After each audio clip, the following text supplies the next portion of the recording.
안녕하십니까, 홍철기입니다. 오늘은 2023년 12월 5일이고요. 정말 귀한 손님 모셨습니다. 너무 바쁘셔서 나올 수가 없는데 제가 제발 한 번만 나와주시면은 어떻겠느냐라고 사정해서 모신 오늘의 주인공입니다. 최재형 종로 국회의원 나오셨습니다. 안녕하십니까? 네, 안녕하십니까? 예. 요즘 많이 바쁘시죠? 뭐 연말이기도 하고 또 내년 총선 앞두고 있어서 행사들이 좀 많습니다. 저희 홍철기 TV 시청자 여러분께 먼저 네. 인사 한 말씀 부탁드립니다. 예, 홍철기 TV 시청자 여러분, 오늘 처음 뵙게 됐습니다. 여러분들 반갑고요. 여러분들께서 홍철기 TV를 통해서 보수 진영의 이 나라를 잘 이끌어 나갈 수 있도록 많이 응원해 주시고 있는 걸 잘 알고 있습니다. 오늘 여러분들과 함께 좋은 이야기 많이 나눌 수 있기를 기대합니다. 예, 정말 감사합니다. 본론으로 들어가기에 앞서서요, 많은 분들이 이게 진짜 사실일까 하고 궁금해하는 것들이 있어요. 네. 집안 모임을 할 때 네. 애국가를 선창하고 시작을 한다더라. 사실입니까? 그거는 저희 선친 계실 때, 선친이 계실 때 이제 모여서 1년에 뭐 한두 번 가족 전체 모임할 때가 있지 않습니까? 예. 명절 때 이럴 때 모여서 애국가를 부르고 같이 가족 모임을 하고 그랬었죠. 예, 참 애국 가정이라고 할 수가 있을 것 같은데요. 네. 또 참 어려운 과정들을 정치판에 들어오셔가지고 겪으셨지 않습니까? 뭐 다 정치인이라면 누구나 겪는 일이죠. 예, 정말 어려우셨는데, 자, 최근에 그 종로 선거 관련해서 그 최재형 의원님께 양해를 얻었다라는 식으로 본인이 이렇게 치고 나온 사람이 하나 있지 않습니까? 네, 하태경 의원이 그러셨죠. 예. 그 양해를 구했다라는 게 어떤 뜻인가요? 그러니까 마치 이렇게 그냥 양해를 구하고 지역구를 넘겨주는 것처럼 그런 식의 톤들이 나왔는데 어떻게 그 상황은 이렇습니다. 제가 하태경 의원이 해운대 갑이죠. 해운대갑 3선 의원인데 이제 지역구 4선 출마를 포기하고 수도권 험지에 이제 출마하겠다고 선언하셨잖아요.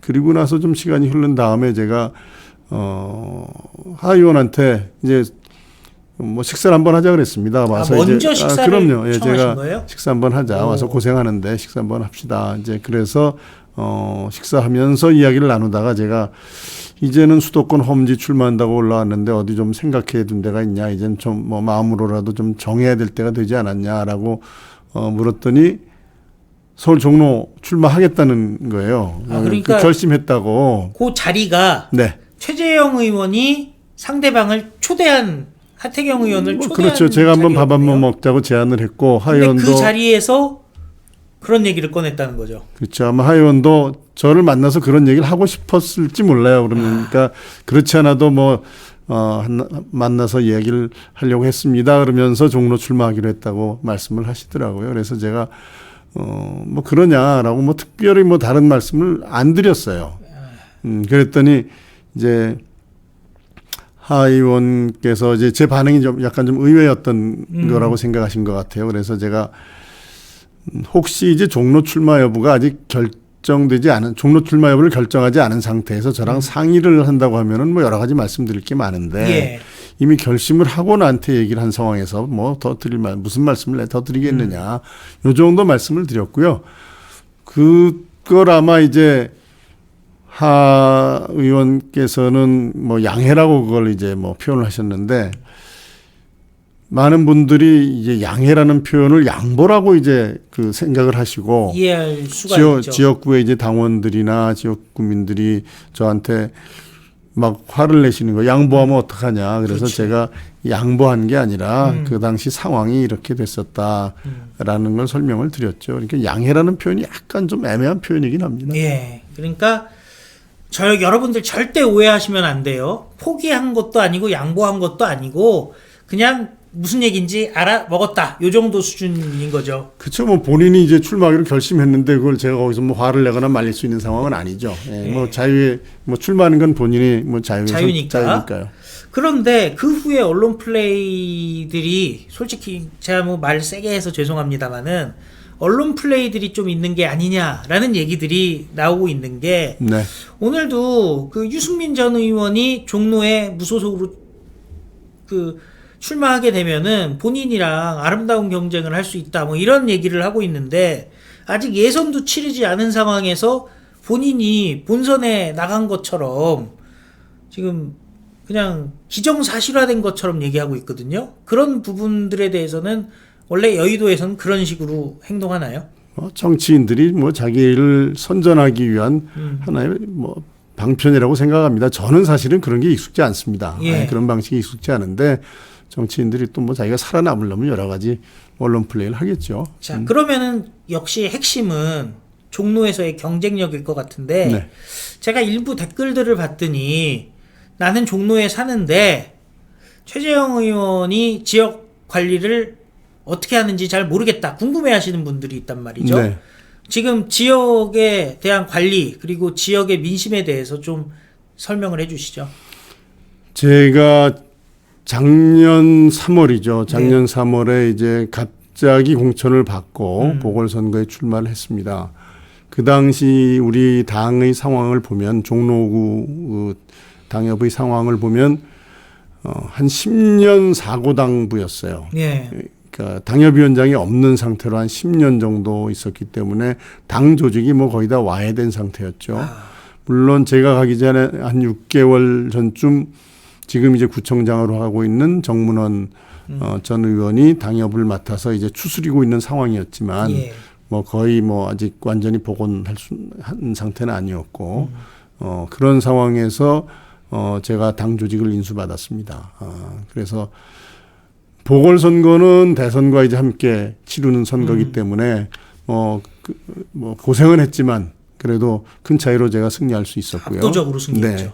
그리고 나서 이제 당 조직을 거의 이제 없는 상태에서 당 조직을 추스려 와서 지금은 뭐 일단은 뭐 당 조직 과거에 있었던 오래되신 당원 여러분들 포함해서 이제 새로 뭐 청년들이나 뭐 대학생들이나 또는 정책위원회나 이런 것들을 다 구성을 해서 당원 조직을 어느 정도 잘 갖춰놓고 이제 총선을 준비하고 있습니다. 그러니까 지금 당 조직이 부활이 됐고 네. 또 거기에는 청년들도 지금 들어와 있다. 뭐 청년 대학부도 저희들이 좀 많이 현재 있는 대학생들하고도 좀 많이 좀 접촉을 하고. 그러고 보니 종로에 대학이 몇 개가 있네요. 그렇죠. 예, 종로 대학이 하나. 그래서 그런 청년들 대학생들이랑 접촉을 또 하고 계신다. 네.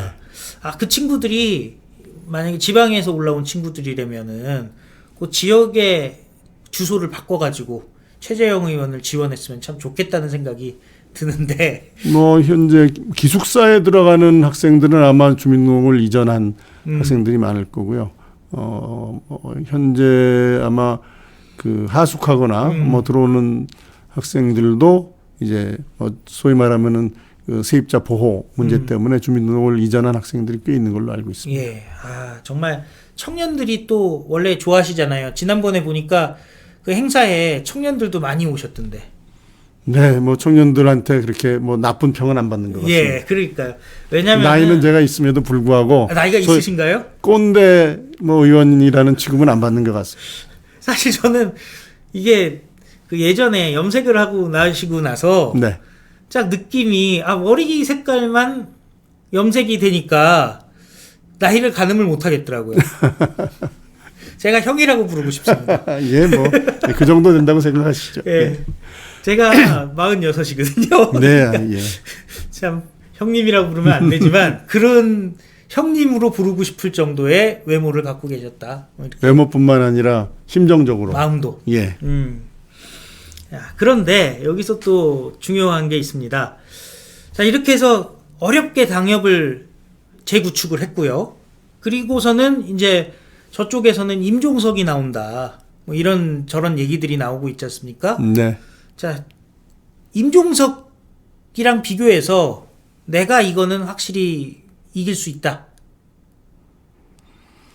일단 임종석 의원이 종로 지역 출마 여부는 저는 뭐 가능성이 별로 없다고 봅니다. 오히려 가능성이 없나요? 아마 성동 쪽으로 나가는 걸로 본인이 준비한 것으로 알고 있고요. 뭐 하태경 의원이 이제 뭐 임종석 나랑 한번 붙자 뭐 이런 식으로 얘기를 했는데 그것도 아마 본인의 어떤 그 경쟁력이나 또는 어떤 선거 구도에 있어서의 본인의 어떤 위치를 좀 부각시키기 위한 그런 선전 방법 중에 하나였다고 생각하고요. 임종석 의원이 나온다면은 뭐 저는 임종석 의원과 붙었을 때에도 우리 종로구에 있는 그 유권자들이 인물을 보는 안목이 좀 높습니다. 아무래도 정치 1번지. 예, 그렇죠. 예. 안목이 좀 높기 때문에 뭐 임종석 그 전 의원 뭐 비서실장도 하셨죠. 예. 그분이 걸어온 그 삶의 궤적이나 또는 뭐 운동권에서 또 정치에서 했던 그러한 모습과 제가 이제 오랫동안 공직에서 보여드렸던 그러한 모습 그리고 정치권에 들어와서 뭐 나름대로 하여튼 열심히 노력했던 그런 모습들을 보시고 뭐 현명하게 판단하실 거라고 생각하고 저는 제가 경쟁력이 있다고 생각합니다. 경쟁력 있습니다. 예. 자, 그런데 여기서 또 경쟁력 하니까 중요한 게 있어요. 지역 연고가 네. 이제 점점 더 중요해지지 않습니까? 예를 들어서 이런 것 같아요. 과거에는 서울이 인구가 늘어나던 시기에는 지방에서 올라와서 서울 사람이 됐기 때문에 영호남 출신들이 서울에서 출마를 하는 게 일반적이었지만은 지금은 서울 자체가 인구가 오히려 빠지고 바깥으로 나가는 상황 아닙니까? 그리고 서울에서 이렇게 육성된 인재가 많은데 그 종로 관련해서 그 지역 연구가 어떻게 되시는지 좀 알려주실 수 있겠습니까? 아, 사실 그 서울 특히 종로 지역은 뭐 연고가 그렇게 저는 결정적인 요소는 아니라고 봅니다만은 뭐 나름대로 하여튼 제가 종로와의 관련성을 말씀드리자면 우선 제 원적이 종로입니다. 저희 부모님이 이제 이북에서 내려오셔가지고 서울에 이제 자리를 잡으시면서 종로구 내자동 1번지에 이제 뭐 그 호적을 정하셨고. 그러니까 그 원적이 딱. 네, 뭐 근데 실제 이제 거주한 기간은 길지 않습니다. 예. 그러나 그렇게 그렇지만 하셨고 저는 이제 개인적으로는 고등학교를 이제 그 지금은 정덕도서관이 됐지만 화동에 있는 경기고등학교를 다녔고 대한민국 넘버원 고등학교죠. 네. 그리고 근무를 헌법재판소 감사원 뭐 근무하고 구기동에서 제가 2003년도서부터 한 3년 반 살았고요. 예. 그다음에 이제 감사원장 재직 중에 이제 공간이 역시 종로 구기동에 있습니다. 예, 거기서 한 3년 반 살고, 그다음에 뭐 지금은 공천 받고 바로 그렇죠. 또 예, 종로로 옮겼죠. 그러면 진짜 종로에 곳곳에 뭐 골목 안 다녀보신 데가 없겠네요. 그리고 그 변화상도 한 4, 50년 이상의 변화상도 다 기억을 하고 계시겠네요. 제가 사실은 이 공천 받기 전에 제가 그 살던 지역 외에 다른 지역에는 종로에 대해서 그렇게 많이 가보지는 않았습니다만은 당선되고 나서는 뭐 거의 종로 전 지역에 구석구석 돌아다니면서 종로 구민들이 어떻게 사시는지 뭐가 불편하신지 이런 것들에 대해서는 지금 이제 새로 종로에 오실 어떤 분들보다 잘 알고 있다고 저는 자부하고 있습니다. 그렇죠. 뭐 길도 모르고 동네 어디가 어디에 붙어 있는지도 모르는 사람이랑은 비교가 안 될 텐데요. 자, 그런데 결국에는 비전을 보여줘야 되지 않습니까? 지금 그 최재형 의원께서 재선이 되신다면은 어떤 활동을 하실지 그 목표라든지 비전에 대해서 좀 얘기를 해주시죠. 일단 뭐 종로 지역만을 이제 그 중심으로 보면은 종로 지역에 가장 지금 주민들이 관심을 가지고 있는 것은 각종 여러 가지 규제들이 너무 많습니다. 예, 거기 일단은 그 뭐 자연경관지구 문화재 또는 고도 제한 뭐 거기 산도 있고 문화재도 많기 그렇죠. 때문에 그런 규제들을 어떻게 하면 좀 주민들이 생활에 편할 수 있도록 많이 완화시킬 수 있을 것인가 이런 거는 다양한 이해관계가 상충되는 그러한 부분이기 때문에 조심스럽긴 하지만 그래도 규제의 목적을 달성하는 데 필요한 범위를 그 규제의 목적을 달성한 필요한 범위를 넘은 과도한 규제들, 예. 뭐 이런 것들에 대해서는 최대한 지금까지도 노력은 해왔지만 그 부분에 관해서 제가 주민들이 생활 편의를 위해서 좀 더 노력을 해야 되겠다라는 그런 생각을 가지고 있고요. 그것과 이제 주거환경 개선 사업과 좀 많이 연결이 됩니다. 예. 주거환경 개선 사업과 많이 연결이 되고 그 외에는 이제 종로 지역의 주민들께서 가지고 계시는 뭐 소소한 그런 것들은 이제 차차 해결해 나가면 될 것 같고요. 네. 민원사항은 그리고 종로 구민들께서는 제가 중앙정치에서 보다 더 좀 맑은 목소리 그리고 정말 영향력 있고 이 나라의 방향을 제대로 좀 제시할 수 있는 그런 목소리를 내주시기를 원하시는 분들이 많습니다. 그래서 재선이 되면은 제가 또 그 부분에 관해서도 좀 더 확실하고 또 분명한 목소리, 영향력 있는 목소리를 낼 수 있도록 더 힘쓸 생각입니다. 그렇죠. 종로 정치 1번지의 자존심이랑 마찬가지인데 그런 의미에서 분명히 그 중앙 정치에서 목소리를 내셔야 될 텐데 중앙 정치에 대해서 그냥 간략하게 좀 여쭤보면은 지금 갈등이 너무 심각한 상황이잖아요. 그렇죠. 네. 너무 갈등이 심하죠. 지금 이 갈등에 대해서 해결책을 제시하기는 쉽진 않겠지만은 그래도 큰 그림에서 이 갈등 어떻게 하면은 좀 완화를 시킬 수 있을까? 그 정도 말씀해 주실 수 있을까요? 일단 지금 우리 그 정치 지형 자체가 너무 양극화돼 있고 어떻게 보면 양극화된 그 세력들이 목소리가 과다하게 지금 대변되고 있는 그런 면이 있습니다. 그래서 일단은 뭐 지지층의 목소리를 존중하면서도 중도에 있는 많은 분들이 이제 정치에 대한 혐오, 환멸 때문에 이제 무관심을 그 단계를 넘어서 정치를 혐오하는 그런 상황까지 이르렀는데 중도에 있는 분들이 목소리가 반영될 수 있는 그러한 균형 잡힌 그 역할을 제가 해야 된다고 생각합니다. 판사 생활을 오래 하셨잖아요. 네. 좀 관계 없는 듯하지만 그래도 한번 저 잘 몰라서 여쭤보고 싶은 게 그 지금 대법원장이 언제 또 뭐 인준이 될지 모르잖아요. 예.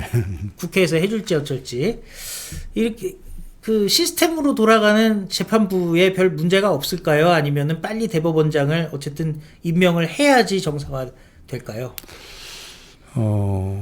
저는 뭐 기본적으로 사법부가 뭐 대법원장이 누구냐에 따라서 흔들리지 않는 게 원칙이고 옳다고 생각합니다. 예. 그러나 지난 6년 동안 김명수 대법원장 체제에서 사법부가 굉장히 많은 상처를 입었습니다. 네. 특히 이제 전반적인 어떤 사법 시스템의 붕괴는 아니라 할지라도 국민들이 이목이 집중되는 중요 사건에 있어서 국민들이 의 상식에 반하는 그런 재판 진행 이런 것들이 많이 있어서 이제는 사법부가 제대로 그런 사건들로 인해서 입었던 사법부에 대한 국민의 무너진 신뢰를 회복하는 게 반드시 필요하고 그러기 위해서는 사법부 수장의 역할이 저는 굉장히 중요하다고 생각합니다. 전체적으로 뭐 개별적인 재판에 어떤 영향을 미치는 것보다 사법부의 수장이 정치적으로 흔들리지 않는 아주 꼿꼿한 모습을 보여주는 것 그 자체만으로서도 재판을 하는 법관들이 정말 소신 있게 균형 잡힌 재판을 하는데 저는 도움이 될 거라고 생각을 합니다. 탈북자 문제에 관심 있으시죠? 네, 뭐 제가 전에 봤더니 그 중국에서 북송된 탈북자들 관련해서도 메시지를 내셨던데 그 부분 짧게 좀 소개해 주실 수 있겠습니까? 네, 지금 탈북자들이 이제 대개 이제 중국 공안들이 탈북자들을 체포해서 북한으로 송환하는 것은 과거에도 거의 뭐 일상적으로 이루어졌던 일인데요. 지난 코로나로 인해서 북중 국경이 이제 폐쇄된 한 3년 동안 중국 공안에게 체포돼서 억류돼 있는 그 탈북민들이 한 2,000명 정도가 일단 그 북송되지 않은 상태에 있었습니다. 그런데 지난번에 북중 국경이 다시 이제 개방되면서 탈북자의 송환이 계속 될 것이라고 예상되는 상황에서 제가 탈북민들의 강제 북송 결국 거의 죽음이나 마찬가지다. 네. 왜냐하면 그들은 이미 가게 되면은 강제 노동, 강제 뭐 어떻게 보면 어떤 때는 강제 정치범 수용소로 가게 되기도 하고 그 과정에서 많은 고문을 당하고 인권 유린의 사태가 벌어지고 있다는 것이 이미 많은 탈북자들이 증언해서 그 증명이 된 사실이거든요. 예. 그래서 그건 돌려보내는 것은 유엔 난민 지에 관한 협약이라든지 고문 방지 협약 이런데 명백하게 위배되는 것이니 중국 정부가 탈북민들을 송환해서는 안 된다. 그런 목소리를 냈었고요. 기자회견도 하고 또 탈북민 관련된 단체라든지 이제 민간 단체와 함께 세미나도 하고 국회 대중국 국회에서 이제 강제 북송 반대하는 결의안을 내기도 했습니다. 그래서 며칠 전에 강제 북송 그를 반대하는 그런 국회 결의안은 여야 합의로 통과가 됐고요. 지금 그럼에도 불구하고 강제 북송은 계속 이루어지고 있어서 중국 정부가 이제는 책임 있는 국제사회 일원으로서 탈북민들이 그 강제 북송을 국제적인 인권 협약의 어떤 국제적인 기준에 따라서 본인들의 자유의사를 존중해서 대한민국이나 제3국으로 자유롭게 이동할 수 있는 그런 것을 권리를 보장해달라 이렇게 계속 요구하고 있습니다. 예, 정말 훌륭한 일을 지금 하고 계시는데요. 마지막 질문 하나만 네. 하겠습니다. 왜냐하면 우리 시청자 여러분들이 정말 기대하는 질문이거든요. 특권 폐지 국민운동에 네네네. 기꺼이 참여를 해주셨는데 지금 현역 의원 중 7명밖에는 사인을 안 했단 말이죠. 어떻게 이렇게 기꺼이 응해 주셨습니까? 이제 국민들께서 원하시는 거는 사실은 뭐 국회의원들이 뭐 자원봉사라는 차원의 수준은 아닌 거라고 저는 보고요. 예. 제일 중요한 건 얘네들 일을 제대로 하라는 거죠. 그렇죠. 예. 예. 뭐 일을 제대로 하라는 건데 국회의원들이 지금 하는 일이 일하는 게 국민들 보시기에는 마땅치 않은 그런 것들이 있어서 국민들께서 특권을 내려놓으라는 말씀을 하시는 걸로 저는 근본적인 배경은 그거라고 보고요. 예. 실제 이제 우리가 불체포 특권, 면책 특권 이게 남용되는 걸 너무나 많이 보지 않았습니까? 예. 예. 불체포 특권의 뒤에 숨어서 자신이 범죄 혐의에 대한 수사를 지연시키고 또 재판을 지연시키는 그러한 것들을 우리가 보고 있고요. 또 면책 특권 뒤에 숨어서 인신공격성 무책임한 발언들을 남발하고 있어서 국민들 힘들게 하고 그 외에 이제 그 과다한 의전이라든지 과다한 의전 그다음에 그게 이제 순수하게 공적인 업무를 수행하기 위한 의전 뭐 그건 어느 정도 필요하다고 봅니다만은 그게 과다한 의전이거나 또는 순수한 공적인 그 목적이 아닌데 남용되는 것들 그리고 현재 국회의원들이 하는 일의 성과에 비추어서 뭐 보수라든지 또는 지원 인력이라든지 이런 것이 좀 국민들 보시기엔 과다하다라고 보시는 것 같습니다. 그래서 그 부분은 저도 국민들이 보시는 시각과 뭐 100% 동의하고 있기 때문에 특권 폐지 운동의 취지에 공감하는 뜻에서 동참을 했고 얼마 전에 그 특권 폐지당 창당 준비위원회 예. 거기도 참석해서 제가 뭐 축사를 하기도 했습니다. 예, 참 이렇게 참 알고 보면 양파 같은 남자 최재형 의원의 말씀을 들어봤는데요. 마지막으로 저희 시청자 여러분께 인사 말씀 좀 부탁드리겠습니다. 네, 오늘 처음 여러분들을 뵙고 이렇게 인사드리게 돼서 너무 기쁩니다. 앞으로도 여러분들께서 기대하시는 그런 의정 활동을 통해서 우리 국회가 정말 국민들의 짐이 되는 것이 아니라 국민들에게 힘이 되드리는 그리고 국민들에게 희망을 줄 수 있는 국회 그러한 정치를 할 수 있도록 열심히 노력하겠습니다. 지켜봐 주시고 응원해 주십시오. 감사합니다. 예, 종로에서 오신 최재형 의원이었습니다. 시청해 주셔서 감사합니다. 안녕히 계십시오.